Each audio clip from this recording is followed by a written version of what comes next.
April 8th solar eclipse. I am so glad to be doing this and breaking some things down. There's been some certain things throughout the week that I've been, pretty much catching and stuff. And for those of you that caught my lunar eclipse episode, I'm going to be doing a little bit of tying in because I've realized that there's some numerology significance that was tied into the lunar eclipse that's also being played out with the solar eclipse. And so I definitely want to really get into this and really share my thoughts on it, because I see the thing about social media is so funny to me, because I see people posting so much stuff, and it's interesting to me because of just what's the word, like I see people really focusing on this whole thing with Texas being something significant to this solar eclipse. And I have to say, because, I believe it was in October. I think it was the 14th or the 20 something. I don't really remember the date on the October one that happened last year, and it came through Texas. It wasn't a big deal. It just wasn't a big deal. I don't know why people are making a big deal about it. I think part of it is really like these Christian Bible thinking people that are making a big deal about it because they want it to represent the first letter in the so-called Hebrew alphabet, when, by the way, there's no such thing as Hebrew.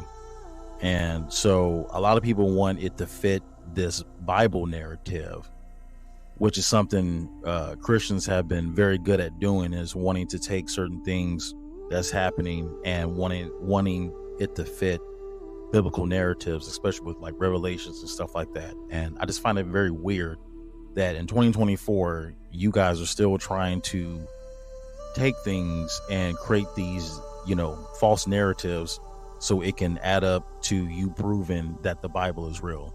I think it's kind of corny to me. I really do. It's really corny. So, because you have nothing else. You have nothing else to go by, and you want to be so repetitive off of a book that just doesn't hold all the answers, which I find to be hilarious. So, and that's not me trying to,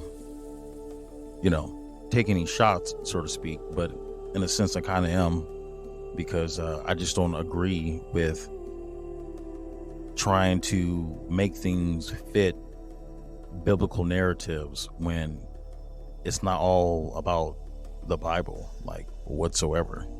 So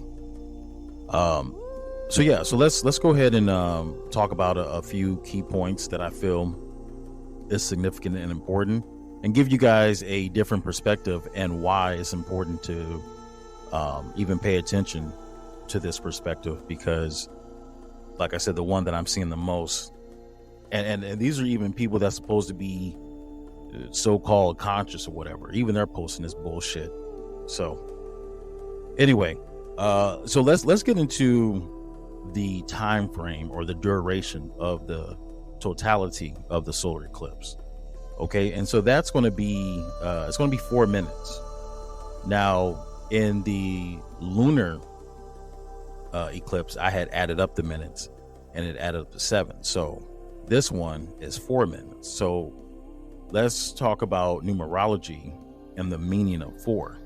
So in numerology, the 4 represents the 4 elements, which would be earth, air, fire, and water, as well as the 4 cardinal directions, symbolizing unity, wholeness, and a balanced approach to life. It's also considered a nonsense number that emphasizes the importance of hard work, stability, and practical work in achieving success and maintaining order. Okay.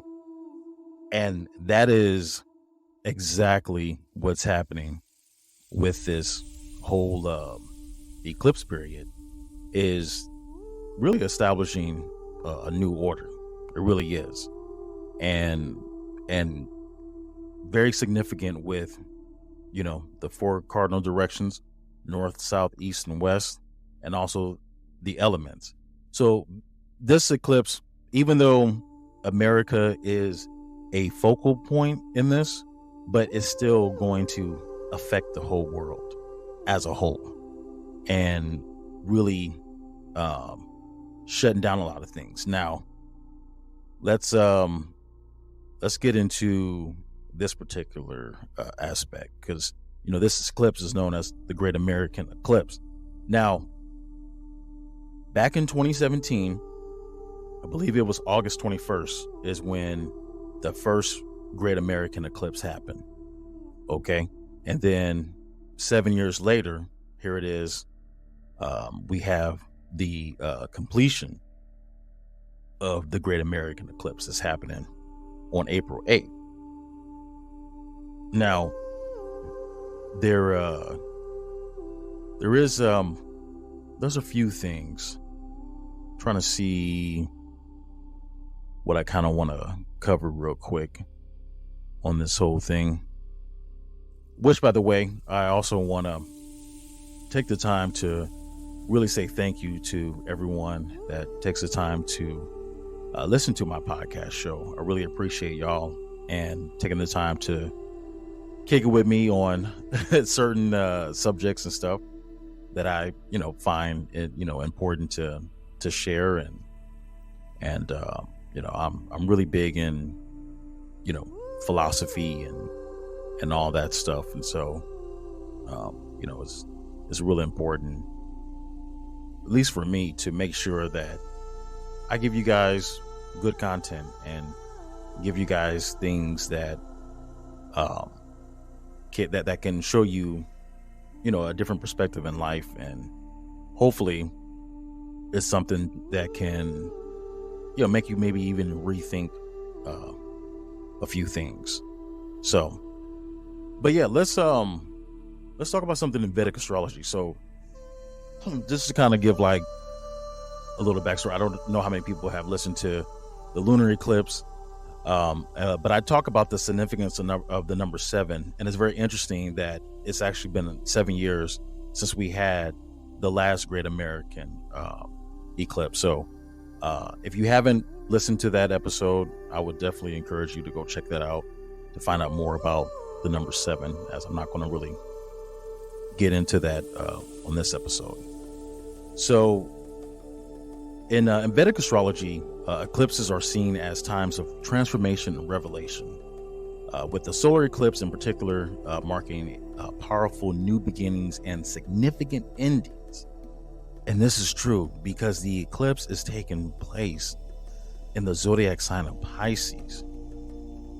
This is why it's making it so significant. Now, for what's hilarious, what the Christians don't realize is that this is going to be the ending of the church, the ending of governmental systems, because all of this has been overseen by the church, aka the Vatican. It all began in the age of Pisces. The dark ages for humanity began in the Piscean age. Okay? And we all know that we are heading towards the zodiac sign of Aquarius.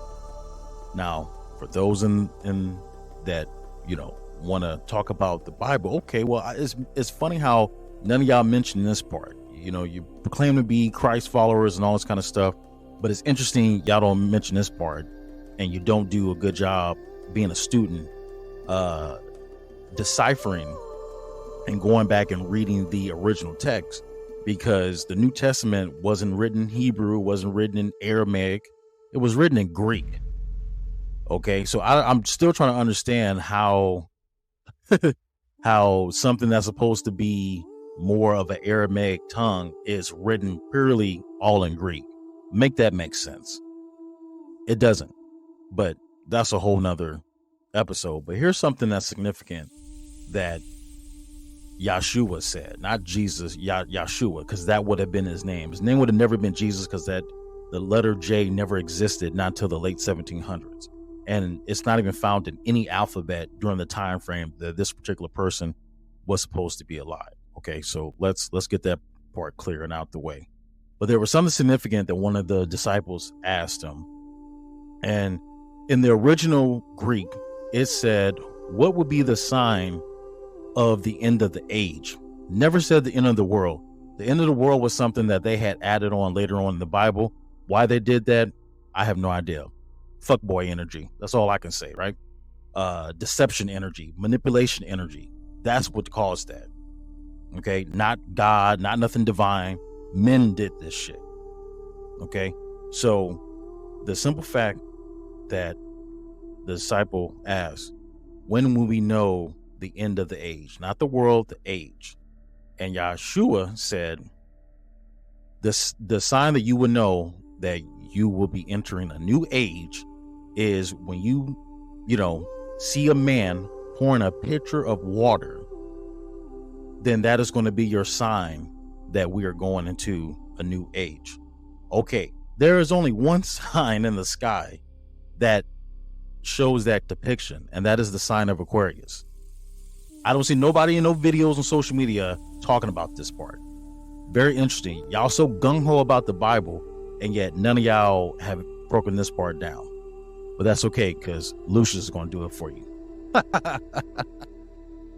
I'm going to do it for you. So y'all want to post all this goofy stuff thinking that it's some alignment with the absolutely not. I'm going to show you what it's truly aligned with, because the Bible has taken information from this particular area. And so that's why this is going to be more significant than some plagiarized book. All right. So the eclipse is taking place in Pisces. Now, right in between this lunar eclipse and the solar eclipse, we have a significant planetary alignment that's taking place in between Pisces and Aquarius. There's no mistake in that. There's a whole planetary alignment, not to mention the moon is going to be joining this alignment on the eclipse day.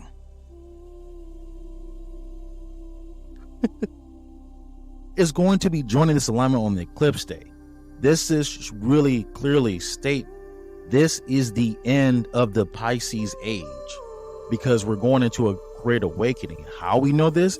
Because on April 20th, and Jupiter is already close to Uranus. They're already in this alignment together, but they're going to be more in conjunction of each other on the 20th, which represents a great awakening. Something ending and something being birthed. That is very significant, guys. This ain't got nothing to do with no Bible stuff. The Bible don't even talk about any of this. Only part that the Bible talks about that I don't hear none of these people on TikTok and all these people making these goofy ass videos about the solar eclipse. Y'all ain't ever mentioned about the fact of what Jesus, who's supposed to be the person you supposed to be following. Y'all don't even say nothing about that whole pitcher of water part. I believe it's in the book of Matthew. Okay? And you supposed to be knowing this book better than me. Hilarious. Anyway, so that's significant. The other thing that I find interesting is what these scientists are trying to do on the eclipse day. And I'm talking about CERN. My advice is, I hope you guys know what you're doing, and I hope you are ready for whatever dimension or portal you trying to open. I personally don't like using the word dimension, but for the sake of conversation, I would say that. To me, it's opening up a new reality. But, y'all thinking y'all opening dimensions and trying to find this beginning of the universe, you're not going. I'm gonna tell you something. You're never going to find it because there's nothing to be found. You're not going to find it. So good luck. And like I said, I hope you know what you're doing, and I hope you're ready for it, because the one thing that scientists lack is their spirituality. They lack that. If you guys are more in tune with the spirit world, meaning the universe, the energy of the source, you can find your answers, but you're not going to find your answers being too mundane thinking. So, might want to think about that part. But once again, why would they pick this day to do it? Well, that's because solar eclipses is a very powerful energy day. So for me, I feel like this is a great time to meditate, to align yourself with whatever it is that you need to align with, especially when it comes to your life path and your destiny, and being aware of the meaning of it, because we are marching into a new era, and the old ways will be challenged and will be tested, and the universe doesn't give a F, doesn't care. It's going to do what it needs to do. Okay. Now, another point of why this is significant is because of the midpoint of the eclipse that happened in 2017 and the midpoint that's about to happen in 2024. And again, got nothing to do with Jonah, Texas, Dallas, ain't got nothing to do with no Texas stuff. This has to do with Little Egypt in Illinois. And in Little Egypt, Illinois, there is a city called Cairo there. That is the midpoint of the eclipse. And a matter of fact, that is the best point to even go watch the eclipse. You'll see more than 4 minutes of the eclipse if you're at the midpoint, because the midpoint is not Texas. Sorry, guys, it's not.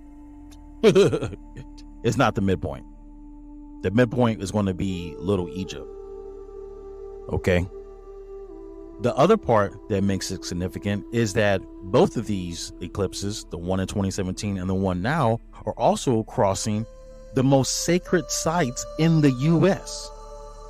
You got the Cahokia Mounds, you got the Serpent Mound, and you got other spots that are close by too, as well. Texas doesn't got no sacred mounds or sacred spots anywhere.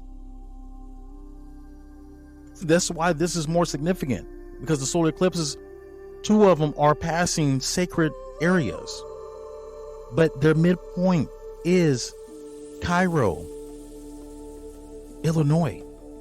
That's dealing with Egypt. Do you know that? I believe it's I always get confused about it being the Missouri or Mississippi River, but one of those rivers goes down into Memphis, Tennessee. It's laid out, the middle of the U.S. is laid out just like Egypt.